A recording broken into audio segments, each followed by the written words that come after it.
Good morning. Today we are doing introductions to sequences and series. This is the first day of the notes, and we're going to jump right into it with sequences. So if we're looking at Lindsay, Luke, and Sarah's patterns, hopefully you would notice that there are 3 blocks in size 1, and then the pattern starts kind of continuing, and that's the important part right here.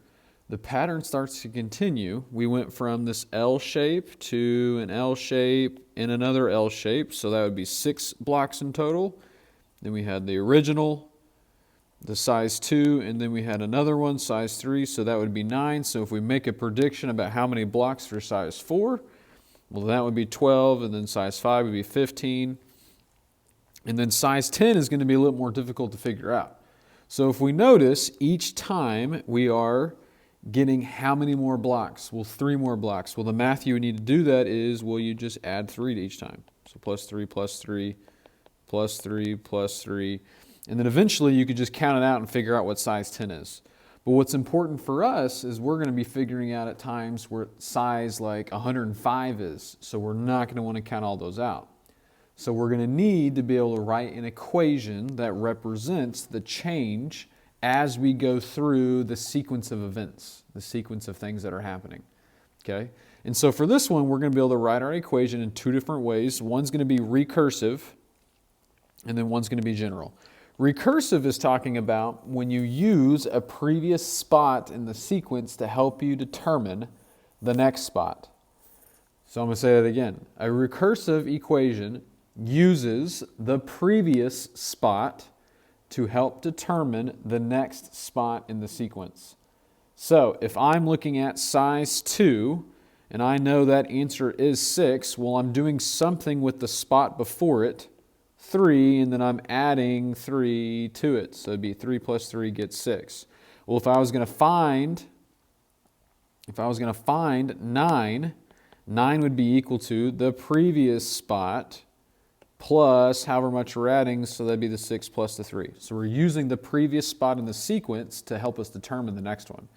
And so the actual formula structure for that would be a to the n, or sub n plus 1.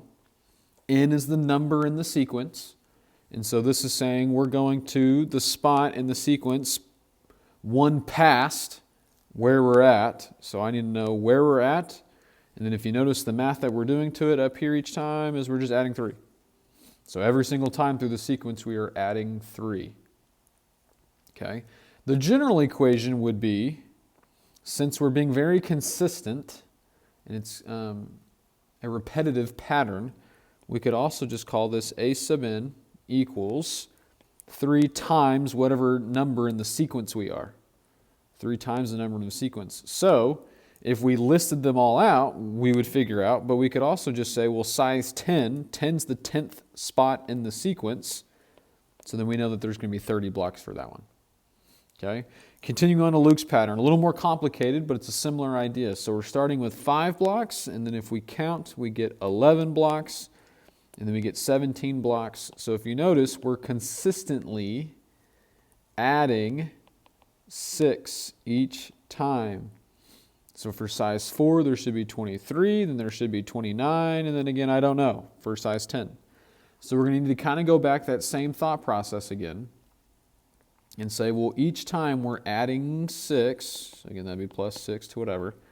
The recursive equation would be the same n, or a sub n plus 1 equals, and then we're using, again, the previous spot in the sequence, and adding 6 each time, plus 6 each time. So that's our recursive one.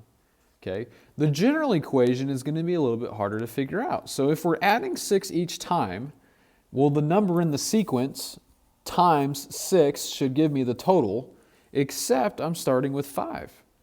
So since we're starting with 5, if I have a sub n equals, and I know 6 times whatever number in the sequence is, so if it's 6 times 1, obviously that's 6, but I need 5, well then I'd have to subtract 1. And then it'd be a good idea to check to make sure that fits with each of your spots in the sequence. So if I plugged in 2 for size 2, that'd be 6 times 2 is 12, minus 1, 11. Then we could do 3. 6 times 3 is 18, minus 1 is 17. So we're hitting the pattern as we're supposed to. So how many blocks for size 10? That'd be 10 times 60, or I'm sorry, 10 times 6, 60. So this should be 59 blocks once you subtract that one. Okay? And then Sarah's triangle is a little more complicated. There's a little bit more stuff going on with this one. Okay? So at first we start with, well, obviously one unshaded triangle. Then we have 3, and for my picture, it's the yellow that's the unshaded. Then we have 3 triangles, and then we have 1, 2, 3, 4, 5, 6, 7, 8, 9 unshaded for that one. And so there's a difference between patterns 1 and 2 and pattern 3. If I think, well, what am I going to add to go to the next spot? Well, that would be +2, but this one is not +2, it's +6. And so this is a different type of sequence. For me to go from 1 to 3, I'm not going to add anymore, but if we multiply by 3, then when I go from 3 to 9, I'm also multiplying by 3. Well, this is a different kind of equation, or I'm sorry, a different kind of sequence, but we can still write out our recursive and general equations for that. But it's just kind of applying the different type of math that we're doing. So still going to do a to the n, or a sub n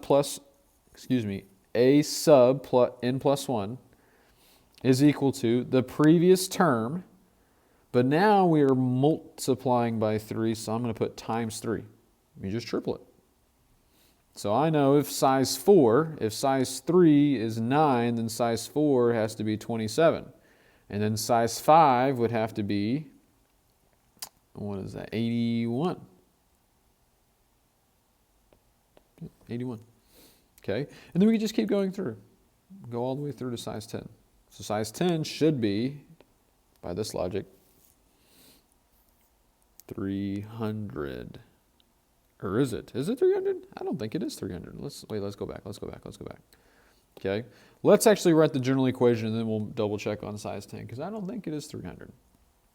Okay, so for our general equation, this formula should look somewhat familiar. If I know each time I'm going to be taking 3, and then it's kind of like we're raising it to a power. We're raising it to a power each time because that's how many 3's that we need to get that number. So we're actually going to put base 3 to the, and if I plug in 1 right here for x, well, 3 to the x is 3, and that's not the answer we got. So we need to think, well, 3 to the something gets me 1. Well, 3 to the 0 gets me 1. So if I have n spot in the sequence, well, I need to subtract 1 so that when I plug in my n values, and this would be n, and that would be n, and that would be n, when I plug those in, they get that spot in the sequence that we want. Okay? And so this is a different kind of equation. So if you notice, number 1 and number 2, we were simply just adding. We were adding to get the pattern that was shown. But for Sarah's triangle, we're actually going to end up multiplying by 3 each time. And so our equation ended up looking different. It's actually one of those exponential equations that we've been talking about. Okay, so number 4, that's what we were just talking about and how they're different. Okay, so arithmetic and geometric sequences are 2 very important vocab words. Arithmetic is the first 2, number 1 and number 2. So in an arithmetic sequence, each term is determined by adding a constant value or number to the previous term. Arithmetic sequence have a common, very important word, difference. And that variable is going to be represented as d. So there's going to be a formula later on where we're going to have to use the common difference, and you need to know that it's the d as for the variable. Geometric sequence is the second one that we did. So arithmetic is just adding and subtracting. This one would be geometric. And the math that we did was multiplying. So it's determined by multiplying a constant value to the previous term. Geometric sequence have a common ratio, which is going to be notated by the variable r for ratio. Okay, so D for difference, arithmetic. R for ratio, geometric, always. Okay. Always, always, always. Okay. And so for number 5, it says to graph the number of blocks for Lindsay, Luke's, and Sarah's for their triangles. We need to label the y-axis appropriately, and we do not want to connect these, and I'll talk about why in just a second.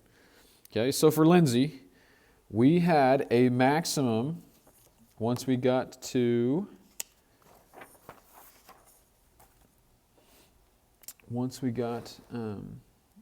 a little bit bigger number, we got that we were incrementing kind of by 3 each time. So for Lindsay's, let's just go ahead and increment by 3. So 3, 6, 9, 12, 15, 18, 21, 24, 27, and 30. Okay.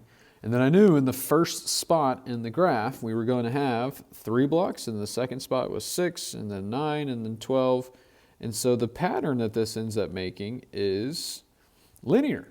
Should be a straight line equation, should be perfectly linear, because that's how much we're incrementing each time as we added that many blocks. We added 3 blocks, again, each time. So if you notice, that kind of represents our slope. Okay, and then one of the equations or the questions was, why are we not going to connect the dots on the graph? Well, am I going to have any values for x, or in this case n, this would be like our n, am I going to have 1.5 make sense for our sequence? Are we going to go a spot and a half into our sequence? No, we're not going to go a spot and a half. So we're only going to use whole numbers to plug in for our n values for our spot in the sequence, which means that there are no in-between values. They just don't exist. So we're not going to connect our dots for this, okay? Number 6, we have Luke. We need to graph his. And so his pattern was a little bit different. He started with 5 and then got 11 and then got 17, and he was adding 6 each time. So let's make this, we started with 5 was our first value. So then why don't we just go ahead and increment up the y-axis using going up by 6 each time. So that would be 11, 17, 23, 29, 35, 41, 47, 53, and 59.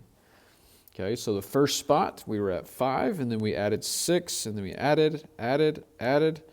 And so once again, for both of these arithmetic sequences, they result in kind of a linear slope of a graph. It's not always going to look exactly how I drew it. I kind of created this to happen by picking the specific y-axis values that I did.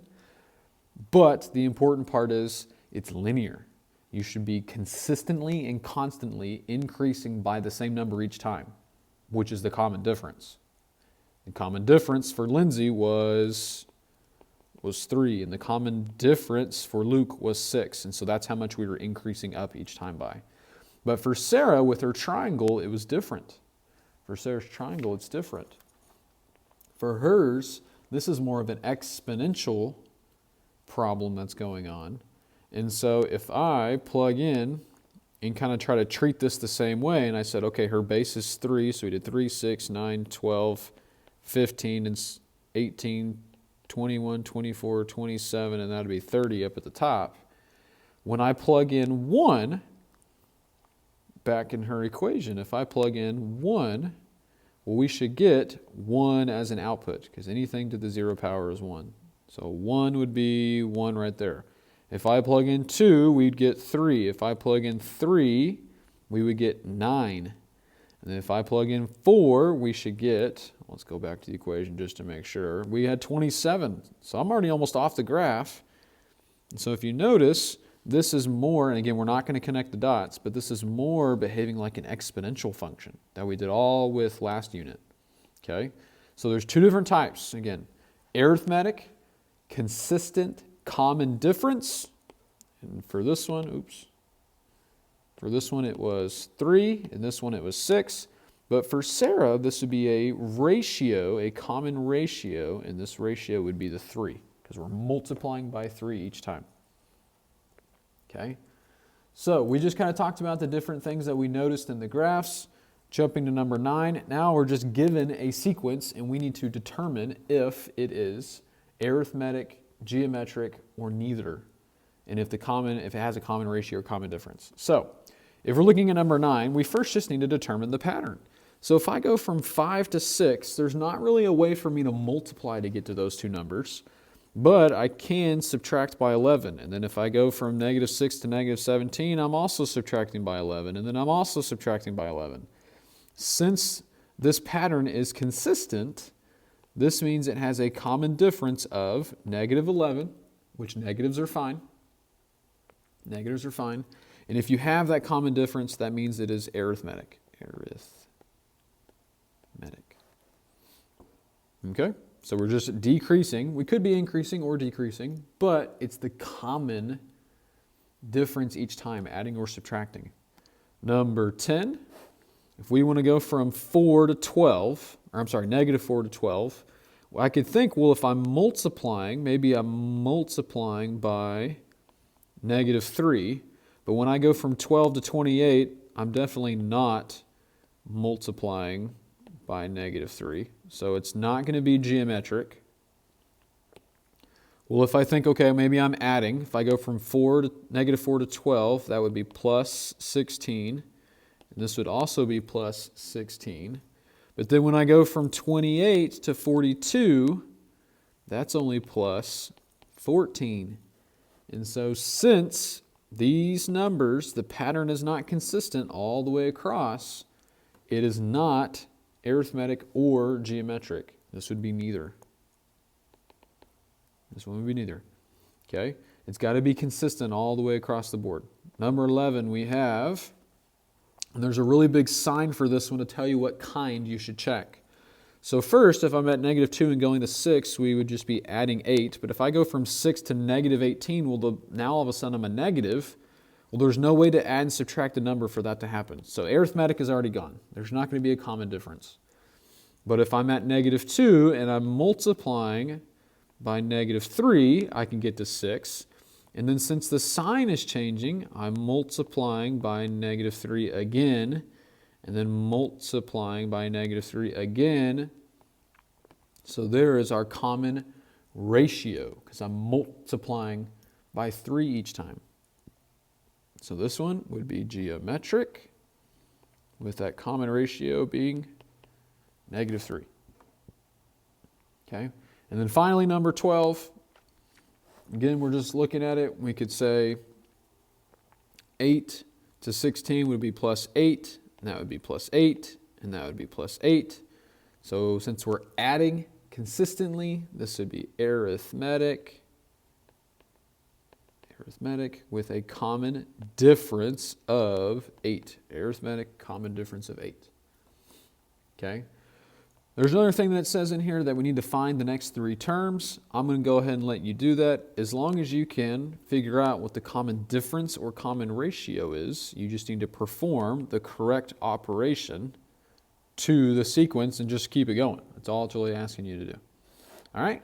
So there's your introduction to sequences and series. Arithmetic and geometric are going to be really important. We're going to be doing them over the next few days. But the important thing for now is that you can't get the two flip-flopped in your brain. You need to always associate arithmetic with the common difference and geometric with the common ratio. Let me know if you have any questions. Other than that, we are done.